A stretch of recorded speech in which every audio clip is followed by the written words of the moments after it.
Welcome to another edition of 42 Straight Years In. I'm a crackhead update. I went for me a walk over in the park, and Super Crip was sitting out there smoking a blunt as usual. And about 10 cars of Dallas police cops pulled up with the SWAT team. They had stopped a black SUV. A guy and his old lady, they stopped him and had him laid out there on the sidewalk. He just kept smoking his blunt. I told myself, I said, damn, man. I said, they might be looking for you, too.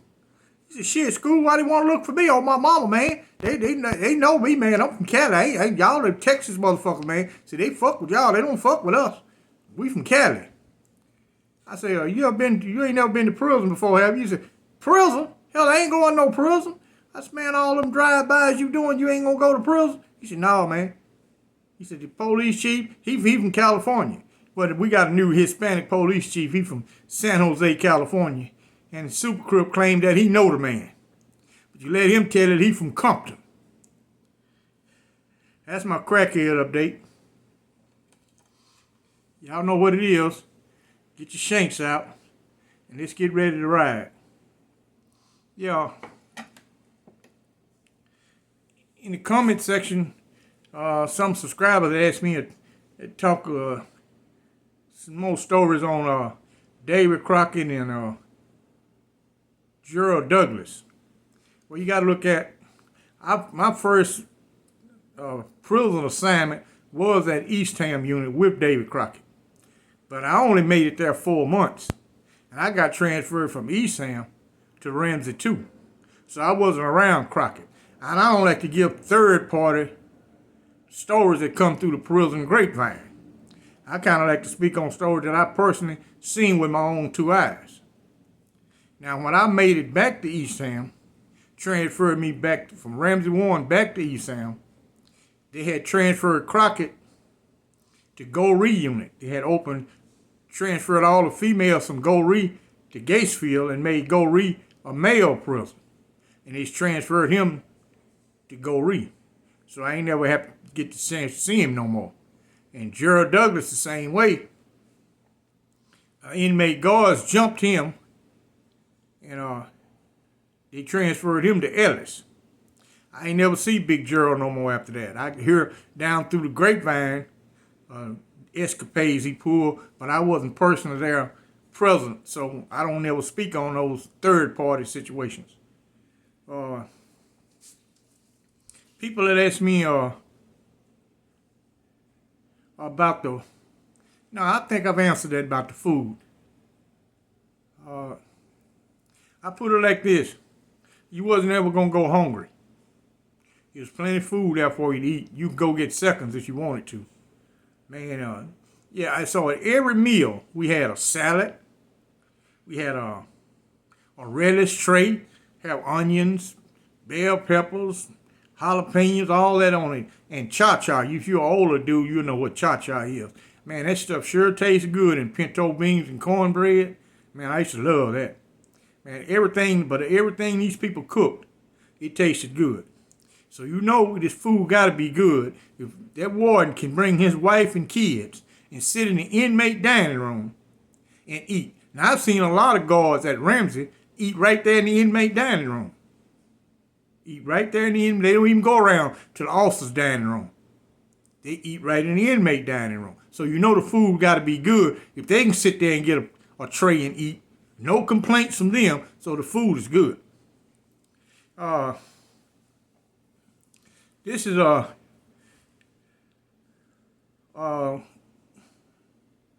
Ramsey, see, this would be 1976. I had just got transferred from Ramsey 2 for stabbing an inmate guard over to the Ramsey 1 unit. And we was at work out in the fields. And we was working next to 6-hole work squad. That's the Hispanic work squad.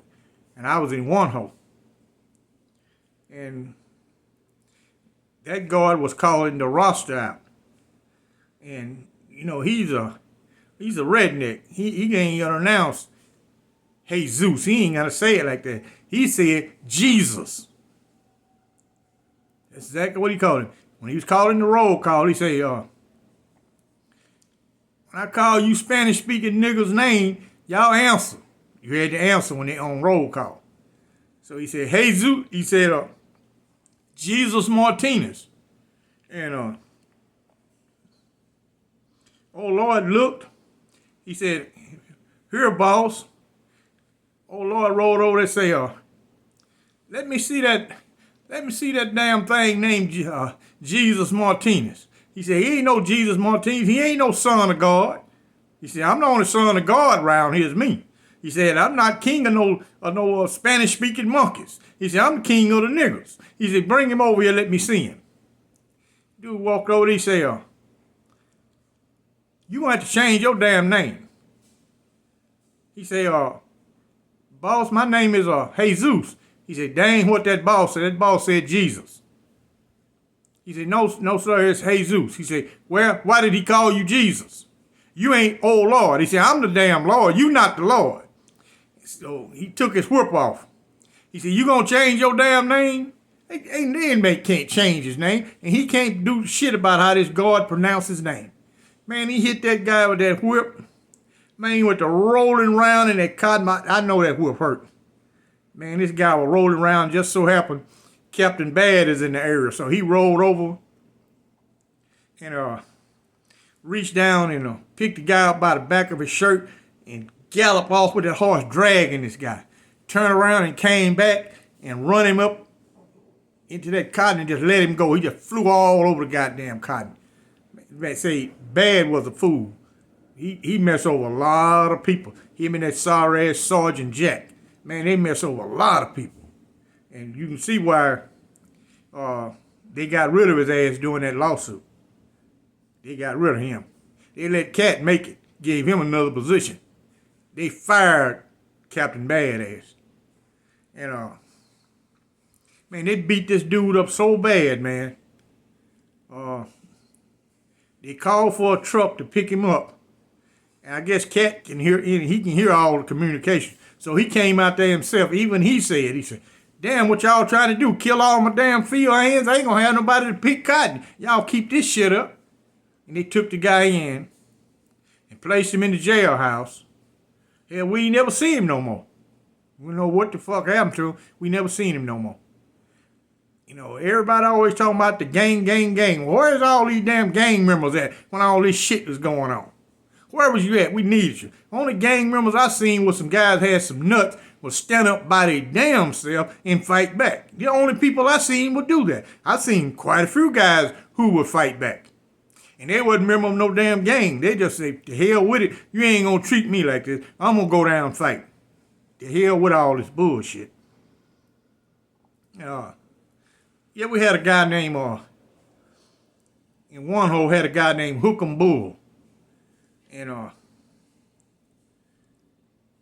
he wouldn't work. He'll go out with us, get on the trailers. He don't get no work too when we get off. He'll walk around all day. So he never do no work. He had been locked up 45 years. You can look at this dude and tell he suffered from severe PTSD. They done did this man so bad. He was out of there. Cat wouldn't let him bother. So one day, we was on the trailers going to work. Hookem Bull say, well, these motherfuckers gonna kill me today, y'all. Dude said, come on, man. He said, no, they gonna kill me today. He said, man, I ain't seen my family in all the years, man. I ain't got a letter, I ain't got nothing from home. He said, I'm going to find my family.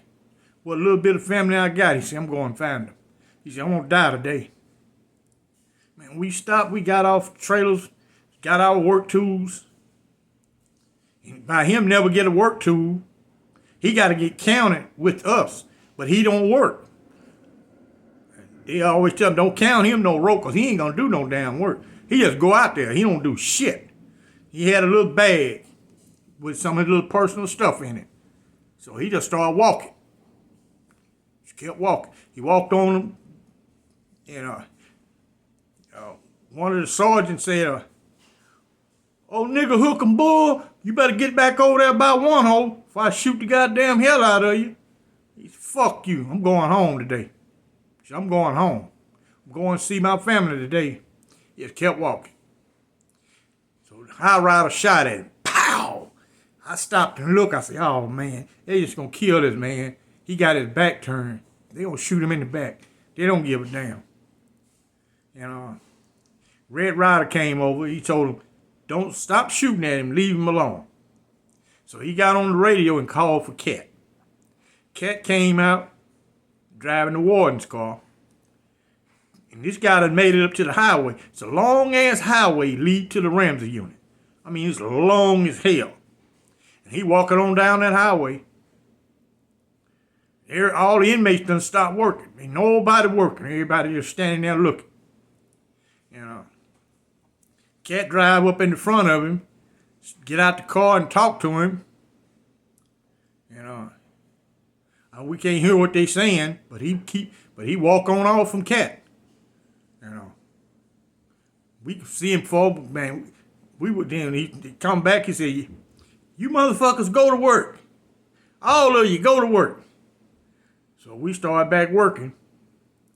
Hookem Bull just walking on down the road. Finally, we couldn't see him no more. I never know what happened to that guy. Even when I got a job working in Cat's office, I tried to find his record one day. Was no damn record of Hookem Bull. Not one record in that office saying where this man was at. I don't know what happened to him. I know Cat talked to him, and he talked and talked. Cat came back. Let him walk on off. I don't know where the hell he went. I don't know if they went later on and shot him. We don't know. But I've seen some guys have some nuts. And everybody be speaking on the gang members and all that shit. All those guys with the herd mentality. Like I said before, I don't see a damn thing they do against the prison system. I see how they attack each other, but I don't see them do nothing against the system. We was under way more pressure than what they was under. We organized work stoppage system-wide, black, white, and Hispanic. Everybody went down together. And I can't see these new wave fuckers do nothing. They can't even organize a damn handball tournament. It's going to be a fight or some shit. We organized it. Not along racial lines. Well, first along racial lines. So it won't make it pure. It won't appear to the administration that one race is being dominant over the other race, making them participate in a work stoppage. White inmates organized, Hispanic inmates organized, black inmates organized. In the morning we went to work, everybody quit working. Everybody. Now we got Captain Bad, we got Old Lord, we got all these fools out there with us, and these guys had some nuts. They say, the hell with y'all, we ain't working no more, we tired of being treated like this. I don't know how good it did, I don't know if it did any good, because we couldn't see no changes in 78.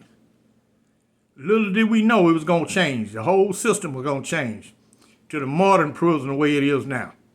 And somebody else in the comment section asked me about if a guy was RAPED by a lot of inmates, he come back later on and retaliate and start killing those guys. Under this modern prison system, I don't care what another inmate did to you. You might would kill that first one. You're probably going to do about 10 or 12 years of administrative segregation. They let you out. You kill that second one. They're going to give you the death penalty in Texas. They don't give a shit what it's about. Your ass going to death row. You ain't going to have multiple stabbings. You ain't going to have none of that shit.